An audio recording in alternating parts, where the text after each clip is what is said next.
So how did you feel when you took the Shahada? What was the reason that you felt the attraction to Islam?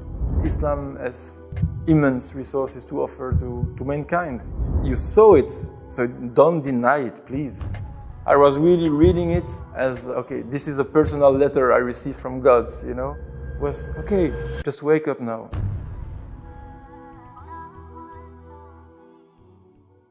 Who is Gregory Van Dam, and can you tell us briefly about yourself? So, Assalamu alaikum, I'm really happy to be invited here. So my name is Gregory Van Dam. I was born in Brussels, Belgium. I was born in a non-religious family, which is very common in Belgium and I think in all the French-speaking world, because yes, my mother tongue is French. In Belgium we have 3 languages, as you probably know. So I grew up in Belgium. I was a very common Belgian child. I went to a Catholic border school. So even though my family was anti-religious, they thought that the best schools were owned by Catholics. Since I was 8 years old, I was in a border school, a very ancient abbey, in a very beautiful place where a Catholic saint is buried there. So that's practically it. Yeah. So you were trained in a Christian curriculum? Exactly. Basically, it was a very open-minded school. So we had all the classical courses, but for example, we didn't go to church every day, or even, I don't remember actually being at church a lot or things like this. We had, of course, 2 hours a week religion class. Also very open-minded because they know that Belgian people are secular and they do not practice religion anymore, so they don't come and teach them in a way that they expect them to be, you know, fellow Catholics. So yeah, it was a very, very open, like philosophical, ethical, as you said, spiritual kind of teaching. So what were you believing in those years? I think I wasn't believing in, you know, something transcendent from the basic human life. So I think I was quite a materialistic child, but yet I think the big quality of my education is that we were very open-minded. So my mother, for example, she used to have books at home about different cultures, you know. Even different religions? Yes, but they were interested in religions, but as cultural realities, like folk realities. Not as matter of thought and matter exactly of spirituality or philosophy, metaphysics, or even as worldview or philosophy of life. It was more like, okay, it's interesting, they do this, it's funny or it's beautiful, but we are not concerned about it. We are as we are, and we don't change at all. What was your perception of Islam before you became Muslim? That's a very good question. There are some interesting things. There is one very fascinating anecdote I remember very well. When I was a very little child, maybe I was 6 years old or 7 years old, something, we were doing shopping in Brussels, a neighborhood where there are a lot of Moroccan and Turkish shops. My family used to go there to buy, you know, olive oil, dates, things there to what else. And I was with my mother and my grandmother. And we passed before that shop with a big picture in a frame of the Kaaba. I really remember it. And I looked at it and I said, "Oh, mother, I want this for my room." Really, I remember. And my mother was, "Okay, no, you cannot have this because it's of their religion, their culture. If you enter and you ask them to buy it, it will be uncomfortable for us. So no, you cannot." I really remember very well that scene. So I had kind of attraction that comes from, I don't know where. For us in Europe, Muslim equal Arabs. We don't realize that, no, there are Turkish people, there are Persian people, there are African, Indonesian. So Muslim and the Arabs are the enemy, always kind of in the background. Some families of Europe, the imagery of the Crusades also present, not as a racist thing, just as a cultural thing, because we love, you know, chivalry, medieval, you know, these stories are very important stories for the European culture. But in these stories, the bad guy is the Arab, so yeah. What was the reason that you felt the attraction to Islam? As I said, I was curious about cultures, about ideas. And at my school, I met half Algerian, half Belgian family, totally secular. Weren't practicing Muslim at all. Very nice people. I met their daughter. We were friends. Was getting along in their house. And at some point, I just asked them, "Oh, you have a Quran there in French. That will be interesting for me. Can I borrow it just to read and to discover it? Because I never opened a Quran back there." So yeah, they said, "Oh, yeah, take it home." And that was a big shock. Yeah, I think since the very, very first moment I read the first words and I was, okay, this is something. It was the first time in my life that I read a text which wasn't about someone or something other than me. This text was talking to me. It was like I was, hearing the voice speaking in the book. So it was a very shocking experience. I remember very well kind of my state at the time. I was like, wow, because, I'm 15 years old kid doing skateboard and, with friends, and really not into that kind of thing. And that was, wow.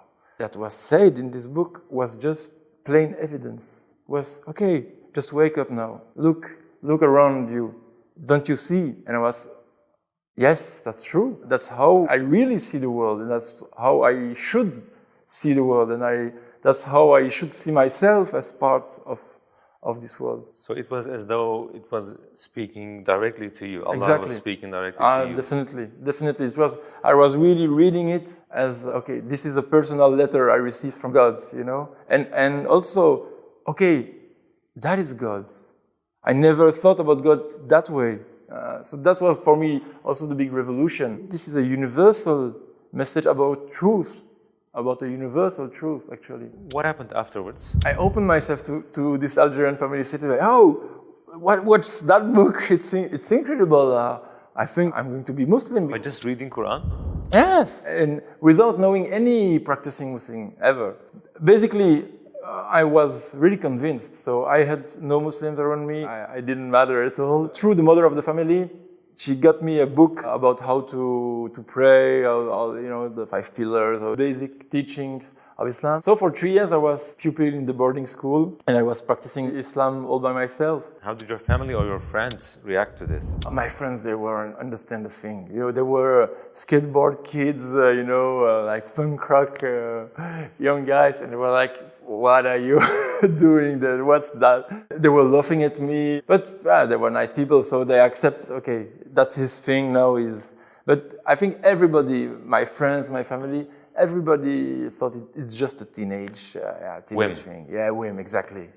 It will pass with time. But yet, what is unbearable for European minds is the rules. Why should you stop drinking alcohol? Why should you not eat pork? It's just meat. So what's the problem? Why should you fast? It's not good for your health. For them, following rules, it's really what they always fought against and avoided, exactly. So why our son or our brother is imposing on himself those rules? They don't understand. Was it hard for you to perform 5 times a day, or was it hard for you for fasting 30 days in 1 month? Fasting was not that an issue because up north, I had the rahmah that my first Ramadan was in November. So basically I was fasting from 8 o'clock to 5 p.m. Very easy Ramadan. It's after that I experienced the Ramadan in summer, in North summer, which is like 21 hours fasting. This is something. But so at that time, no, Ramadan was not a problem at all, really. But praying regularly, that was an issue, of course. When I was at the boarding school, very, very difficult to find a way to pray. I was finding ways to cover my prayer after school or something, but that was the most important struggle.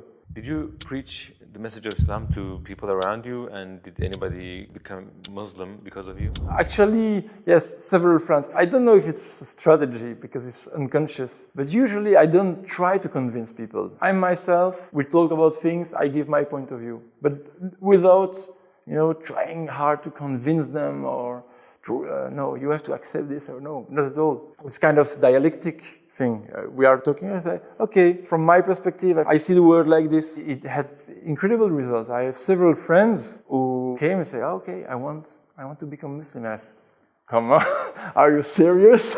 Without trying hard to do it. I think it's the best way to convince people because the European mind is very reluctant about being convinced. They don't trust politicians, they don't trust the medias, they don't trust scholars at university, they don't trust anyone. Also the religious figures they don't trust. Definitely, this is really, for them it's the past. Another interesting, when my sister had her first daughter, I think she was like 4 or 5, she started to ask questions about death, like every children, And what my sister said, these questions you will see with your uncle.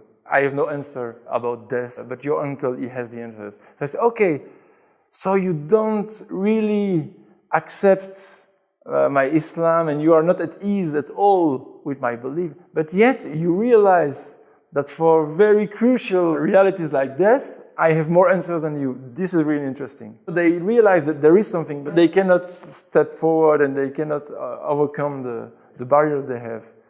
Do you think there is an increasing Islamophobia in Belgium or in the rest of Europe? And what should be done to prevent this? From my point of view, the answer is yes and no. Yes, because it's obvious in the medias, in some politicians. After 9/11, everything changed for the bad, and with the attacks in Europe, it just went crazy. Charlie Hebdo. Yeah, Charlie. And in Belgium, we had attack at the airport, in the subway. So it was very shocking things. So definitely, there is a sentiment of Islamophobia growing. Yet, I clearly saw in Belgium is that after the attacks, a lot of people wanted to know about Islam. That was a very new thing. They wanted, okay, so what is about this religion? I want to understand what's the point. So they start to ask questions. Before they didn't ask questions, kind of hidden Islamophobia. And today it's a very conscious, very present Islamophobia. But for some people, it's the occasion to get to know Islam. What was your purpose before Islam and what is it after Islam in life? I always have been a kind of idealistic person. I think my purpose was, okay, I'm going to change the world. Probably today I want to change the world, but I think I see it completely differently. I think that I first need to change myself, and it's very important. You don't change because you want to change. You have to know exactly what change you want for the world. So, yeah, today I think the importance of this knowledge, to know better human being, to know better how the world works, and to know better my main resource, which is the Islamic tradition. Thank you so much for accepting our invitation, and I pray the best for you in your studies and in your way of life in Islam. Amin. Barakallahu fikum. Thank you.